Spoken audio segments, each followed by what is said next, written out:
Everything you believe about what happens after death is incomplete. For a brief moment, someone saw not just paradise, but something much darker, something few dare mention. This story is not like the others. A small, innocent child, without any external influence, went through an experience that would change his life forever.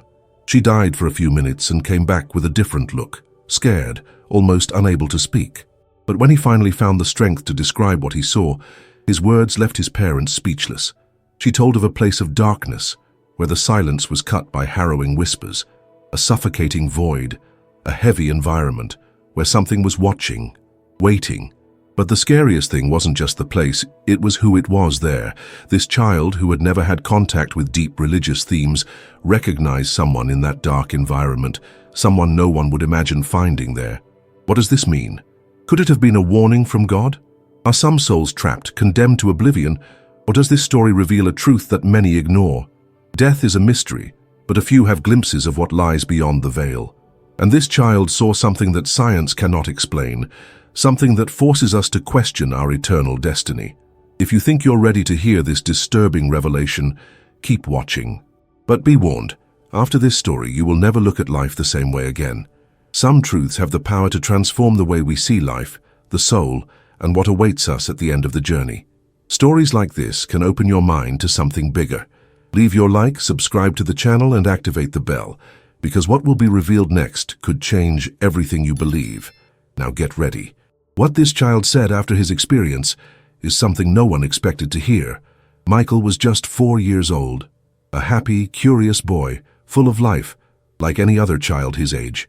He lived with his parents in a small town in Texas, in the United States, and loved playing in the backyard, exploring the world with his innocent eyes and asking questions about everything around him. But nothing could prepare his family for what would happen that afternoon, a day that would change their lives forever. It was an ordinary day, a cloudless blue sky, laughter echoing through the house. Michael's mother prepared dinner while he ran around the room holding his favorite stroller. Everything seemed peaceful, until suddenly a strange silence took over the environment. When the mother turned around, she saw something that made her heart stop. Michael was lying on the ground, motionless. His small body trembled, his eyes rolled back, his breathing hitched. Panic took over. His father, who had just arrived from work, ran to take him in his arms, trying to wake him up. But Michael didn't react. They called an ambulance as they desperately tried to bring their son back. Time seemed to drag by. The desperation in the mother's eyes was visible, while the father whispered prayers asking God not to take his boy. When the paramedics arrived, every second counted. They tried to revive him right there on the living room floor. Cardiac massages, oxygen, frantic attempts to get that little heart beating again. But Michael was no longer there. He had been declared dead. For a few minutes, minutes that felt like an eternity, Michael's life had ceased. His heart didn't beat. His body didn't respond. Doctors were ready to accept the inevitable. But then, something happened. Without warning, the heart monitor beeped. A faint sound at first, but it quickly became constant. The medical team was in shock. Against all odds, Michael was back. His eyes slowly opened as if waking up from a deep sleep. He looked around, confused, disoriented. His parents were crying, hugging each other, relieved to have their son again. But Michael didn't look the same. Something in his gaze had changed.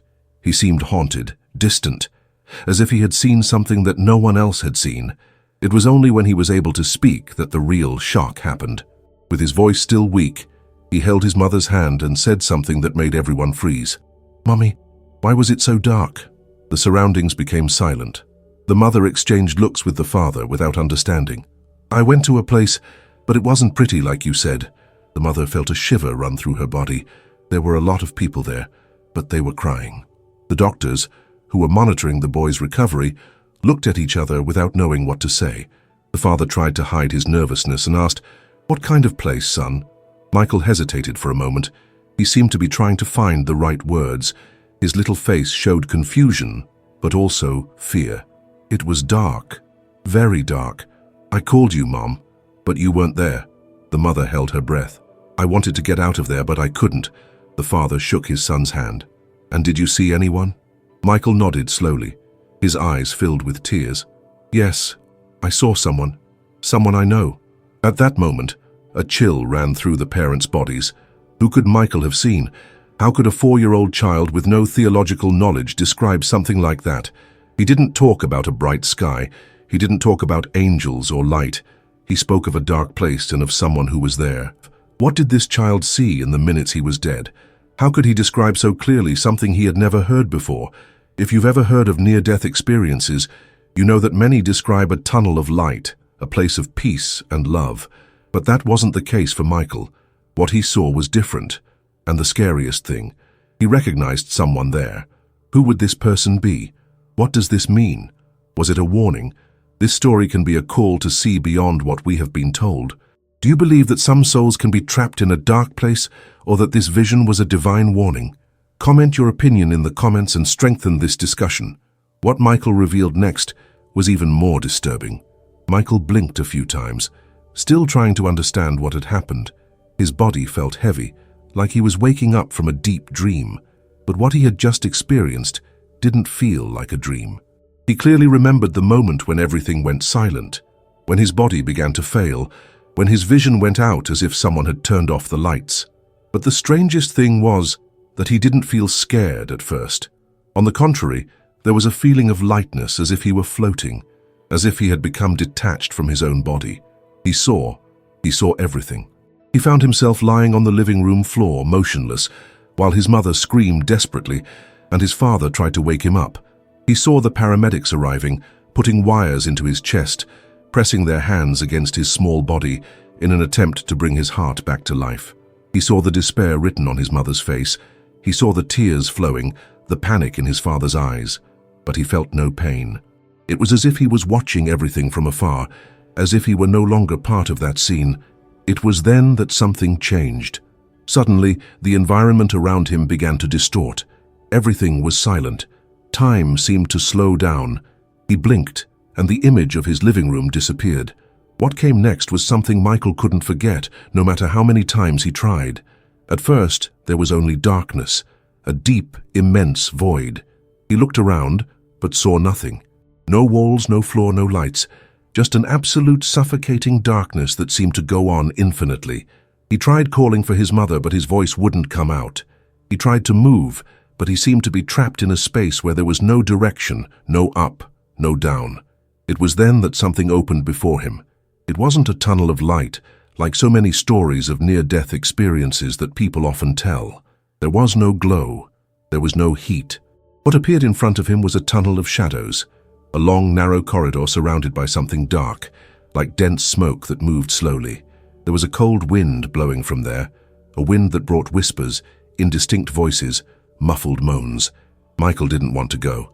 Something inside him told him he shouldn't go down that path, but somehow he was being pulled, as if an invisible force was dragging him into that dark tunnel.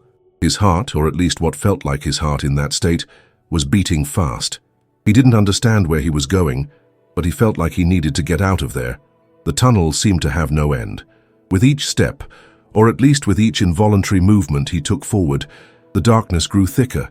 There were shadows all around him, shapes that moved, that murmured things he couldn't understand. Some were crying, others seemed to be calling for someone, but he couldn't see faces. Just silhouettes, figures that seemed to be trapped there, wandering, waiting for something or someone. The air became heavy. There was a strange smell, something Michael couldn't describe, but it brought a deep discomfort. He tried to cover his nose, tried to hold his breath, but everything was different there. He didn't need air, and that only added to his confusion. It was then that he realized something even scarier. He was not alone.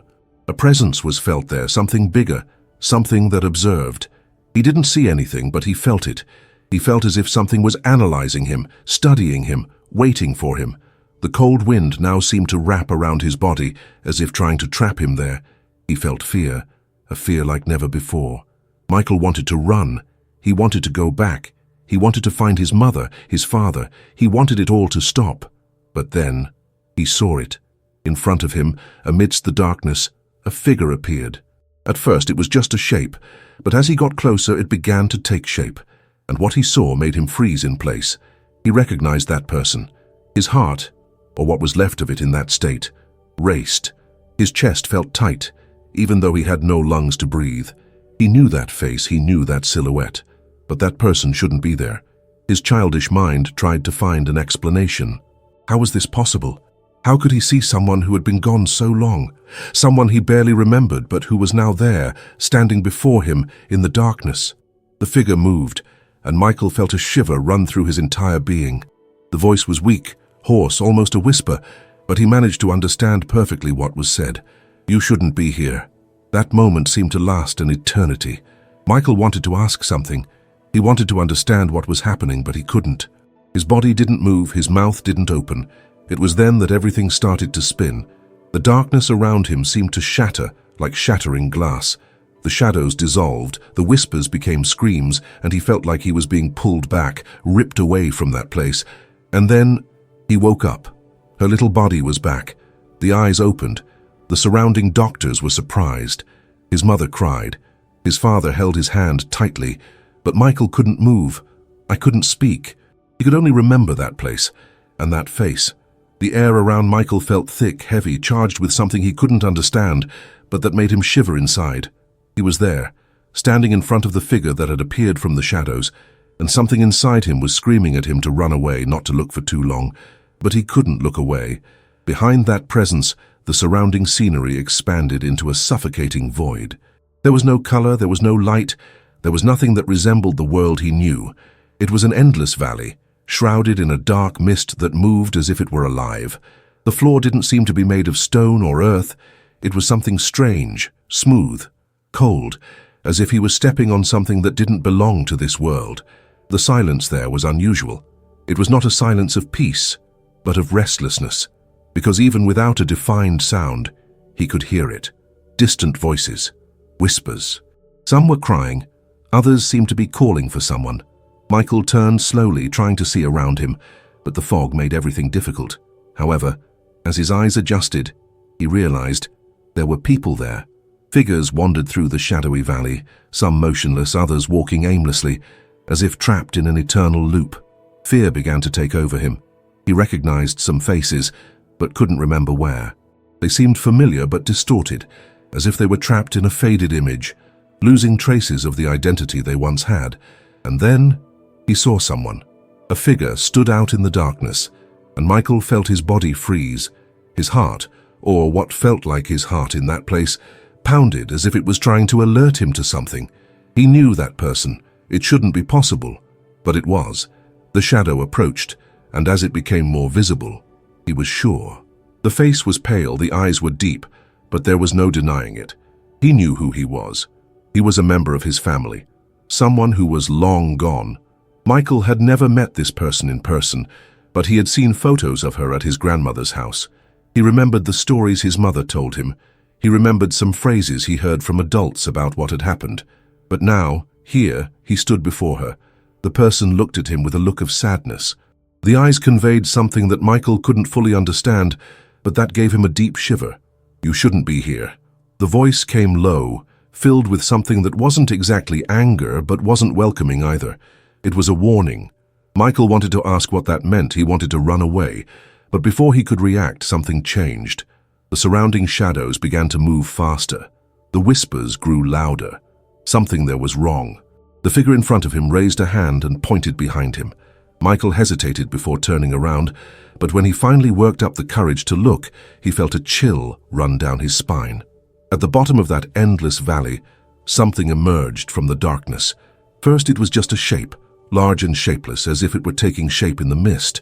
But then, slowly, it began to take shape. The surrounding air became heavier. Michael felt his breathing quicken, even though he didn't know if he still needed air in that state. The presence that now rose before him was unlike anything he had ever seen. It wasn't like the other figures. He was not a wandering spirit, a lost soul. It was something more. The presence's eyes opened, and Michael felt as if he was being pulled into its gaze. It was an empty look, without humanity, without anything that conveyed any kind of compassion. Michael wanted to scream, but he couldn't. He wanted to run, but his feet wouldn't respond. The presence moved, and the simple act caused the entire valley to shake. The surrounding figures seemed to shudder, some moving away, others becoming even more trapped in their own torments. And then he listened. It wasn't a loud sound, it wasn't a roar. It was a calling. The voice of that presence echoed in a way that didn't just seem to reach his ears, but his mind, his soul. He's mine. Michael felt as if something was pulling him forward, as if he were being dragged into the unknown.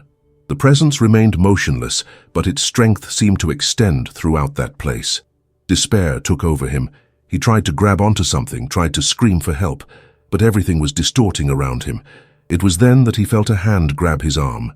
It was a familiar figure. Her eyes were wide, and the expression on her face was one of pure terror. "No." Her voice finally came out strong, cutting through the whispers around her. "He doesn't belong here." Michael felt a sudden tug. The figure was trying to push him away, trying to take him away from that terrifying presence. For a moment, everything seemed to stop. And then the darkness began to fade. The valley shook again, but this time, as if it were collapsing, the shadows were being sucked into the mist. The whispers turned into screams, and in an instant, everything dissolved. Michael felt his body being pulled backwards, as if he were falling at high speed. The presence receded. The faces disappeared. The voice echoed one last time before everything went out. "He will still come back to me." And then, silence. Michael opened his eyes. He was back. The hospital, the doctors, your parents. Everyone looked at him as if they had seen a miracle. But he knew something was different. He was no longer the same boy who had been gone for a few minutes. He carried with him a vision he should never have seen. Some experiences reveal mysteries that go beyond our understanding. Do you believe that some souls can be claimed by something on the other side? Comment in the comments, "Protection." One feels that God saved Michael at that moment. Your opinion is essential because what happened after that was even more unbelievable. The silence in the hospital room was almost as heavy as the air around it. Michael opened his eyes slowly, blinking a few times as his vision adjusted. His small chest rose and fell. His breathing was still rapid, as if he had just run a long distance. But he wasn't running. He had returned, back from a place where no child should have been. His parents were there beside the bed, their eyes full of tears. His mother squeezed his hand tightly, as if she were afraid of letting go and losing him again. The father tried to remain calm, but the expression on his face said it all. They had almost lost their son. For a few minutes, Michael was gone. But against all odds, he returned. But he didn't come back alone. Michael blinked once more, trying to understand where he was. He looked around and saw the doctors, the machines, the wires attached to his body. The hospital smell was strong, but what bothered me most wasn't the environment. It was the memory. He still felt the cold on the other side, still heard the whispers, still saw those shadows moving in the distance. But most of all, he still heard that voice. He swallowed hard. His throat was dry, his mouth felt glued together. But he needed to talk. I needed to tell. He felt it. It was as if something inside him was pressing against his chest, begging him to speak before it was too late. His father leaned closer to him. "Son, are you well?" Michael opened his mouth, but the words seemed to catch in his throat. His eyes filled with tears before he even said anything. He still saw everything in his mind, as if he were living that moment again. "Mommy," he whispered, holding his mother's hand even tighter. "I saw—" The mother's heart quickened. She swallowed the tears, trying to stay calm. "What did you see, my love?" Michael looked into her eyes, and what he said next made everyone in the room hold their breath. "I saw a dark place." The doctors looked at each other, confused. The father looked at his wife, and then turned his attention to his son. "A dark place? What do you mean by that?" Michael squeezed his eyes shut, as if trying to push away the memory. "I was there. I don't know how I got there, but I was there. I saw people, many people. But they didn't talk to me, they just stayed there, walking without stopping. Some were crying, others seemed to be looking for something, but I didn't know what it was." The father leaned in a little more. "Have you seen anyone you know?" Michael hesitated. He wanted to respond, but the words felt wrong in his mouth. He finally managed to slowly shake his head. "Try." Mom felt a shiver run up her spine. "Who, son?" Michael took a deep breath before saying, "Someone from our family." Silence took over the room. The mother pursed her lips, the father looked away. They didn't know what to say. How could a child of just 4 have seen something like that? How could he describe a dark place, full of lost figures, and still recognize someone who had already passed away?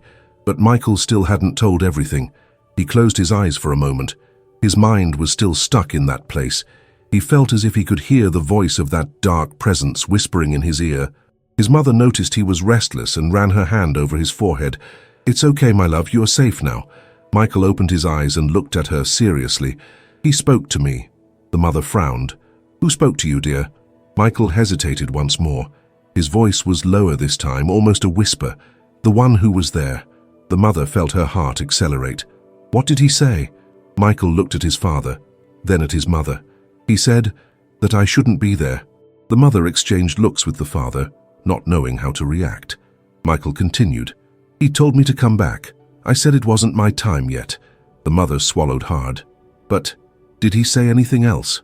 Michael clenched his hands into fists, as if he was trying to hold on to the memories. "Yeah, he said I needed to warn you." The father tilted his head. "Warn about what?" Michael's eyes filled with tears. He took a deep breath before responding. "That he's waiting." Silence took over the room. "Waiting?" the mother repeated without understanding. Michael nodded. "He said there are many there, many who don't know where to go. But there are also those who have already been chosen. And he's waiting." The father felt a shiver run through his body. "Who are you waiting for, son?" Michael squeezed his eyes shut, holding back tears. His voice shook as he responded. "He—" The mother felt a chill run down her spine. "Who is he?" Michael looked into her eyes and his voice came out almost like a whisper. "What's in the shadows?" The mother's heart skipped a beat. The father closed his hands into fists. The doctors were paralyzed. Michael took a deep breath and with a distant look concluded, "He saw me, he knows who I am." The mother held back, crying. "But you came back?" she whispered. Michael nodded slowly. "Yes, but he said I would still come back to him." Dad stood up, running his hands over his face, not believing what he was hearing. The mother hugged Michael tightly, as if trying to protect him from something invisible. The boy blinked a few times, trying to shake the memory away. But he knew that presence was still waiting. The heart monitor beeped suddenly. The sound cut through the suffocating silence of the room, causing doctors and nurses to quickly glance at the screen. For a moment, no one moved. Michael's heart, which had previously been inert, started beating again. First weak, hesitant, but soon the rhythm stabilized. The doctors looked at each other, trying to find an explanation. By medical logic, Michael should not have returned. The time he spent without vital signs was long enough for any resuscitation attempt to be considered futile. But against all odds, he was there, alive. The mother let out a sob of relief, squeezing her son's hand, still afraid that he would disappear again. The father put his hands to his face, trying to process what had just happened. Michael blinked slowly, as if waking up from a deep sleep.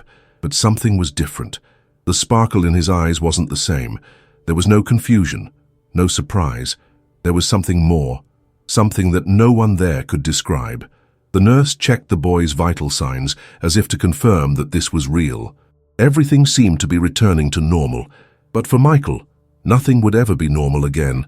The doctors tried to ask questions.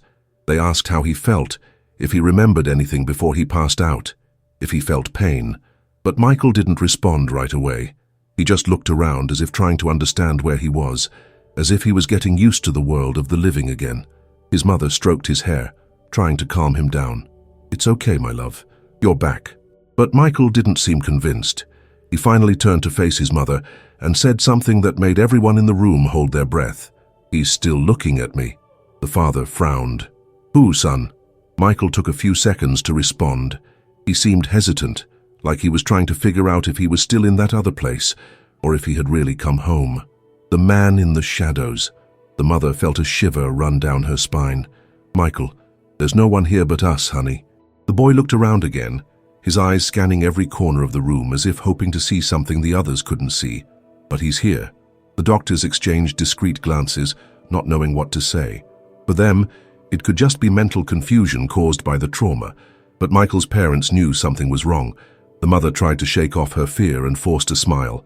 "You are safe now, my love." Michael looked away and didn't respond. But something in his expression showed that he wasn't convinced.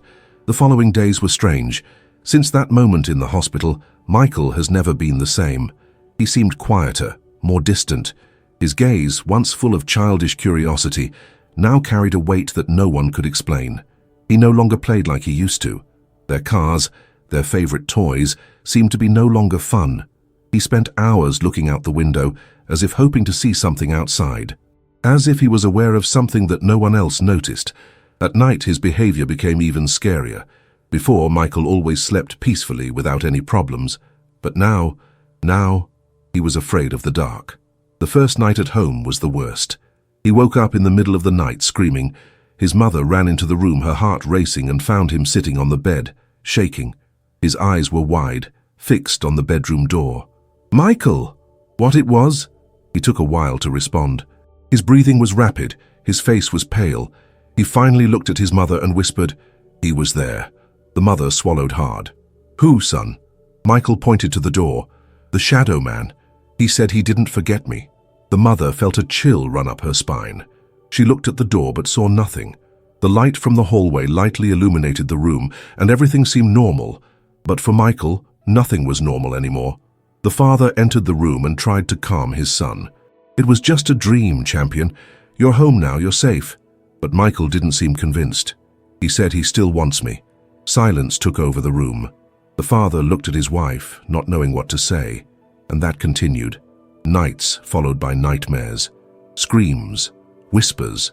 Michael started saying things that terrified his parents, things no 4-year-old should know. There are people trapped there. They can't get out. Some cry because they want to go back, but they can't. He chooses who will stay and who can leave. But he told me I would still come back to him. Parents tried to ignore it. They tried to believe that it was all just the imagination of a child who had experienced trauma. But deep down, something told them it was more than that. Michael also began to notice strange things around the house. He said he sometimes saw shadows moving in the corners of rooms. He said he felt suddenly cold, even when the windows were closed. But the scariest thing of all was when he looked at his mother one afternoon and asked, with the greatest innocence in the world, "Mom, who is that man with the hat standing in the hallway?" The mother felt her blood run cold. "What man, son?" Michael shrugged. "The one who always looks at me. He never says anything, just stands there." The parents tried not to show fear, but they knew something was happening, something that no one could explain. Michael was no longer the same. The curious and smiling boy from before had transformed into a child who seemed to carry a much greater burden than his age allowed. And the question no one could answer was, what really happened to him on that other side? Some near-death experiences go beyond what the eye can see and leave marks that don't always disappear. Do you believe something could have remained around Michael? Comment, shadow, and share your vision. Your opinion is essential, because what happened after that and was even scarier. What if these visions are more than just delusions? What if what Michael saw was a glimpse of what truly exists beyond the veil of death, something that few can see and that many choose to ignore? Throughout history, countless accounts of near-death experiences describe light, peace, and reunions with loved ones. These are comforting stories that make most people believe that in the end, everything will be peaceful and welcoming. But there is another side to these stories that is rarely told, and he's scary. Michael wasn't the first to talk about a dark place. There are people around the world who, after similar experiences, came back completely transformed. They describe scenes of anguish, endless corridors, hidden presences that observe, and voices that whisper things we cannot understand. Some of these people say they felt an indescribable weight, a calling, as if something was trying to pull them to this place. And the question that remains is, why? Why are some people welcomed by the light and others face a very different fate? Science tries to explain near-death experiences with neurological theories, claiming that they are just illusions caused by a lack of oxygenation in the brain. But these explanations fail to justify an important detail. How come so many people around the world describe exactly the same grim scenarios in details they could never invent? If it was just an effect of the brain, why aren't these experiences completely random? Why do so many people report the same feeling of emptiness, the same watchful presence, the same dark paths, and more? Why did a child of just 4 years old, without any external influence, come back telling the same story? Michael knew nothing about theology. He didn't know the biblical descriptions of hell or the concept of lost souls, but he still came back saying that he had seen a place where many people seemed to be trapped, people who cried, who seemed to be wandering aimlessly, unable to escape, and most shockingly, he recognized someone there. If what he saw was real, then the scariest question of all is, Who else could be in that place? What happens after death? Are we prepared for what comes? Many people believe that there is nothing beyond life. Others believe that everyone goes to a place of peace, regardless of their choices. But what if there's something much deeper going on? What if the decision about where we will go after death is already being made now, while we are still alive? If we believe in paradise, we also need to accept that the opposite can exist. And if there is a heaven, there may also be a place where souls wander aimlessly, trapped in something we cannot even understand. Is Michael's experience a wake-up call? If what he saw was a warning, was he chosen to bring that message? What if, deep down, many people have already had glimpses of that same place, but just don't want to talk about it? Now I want to hear from you. Do you believe Michael's experience was a calling to show us something greater? Comment the word below, "Notice," if you think what he saw was a real revelation. I want to read your opinion, because what happened after that was even more unbelievable.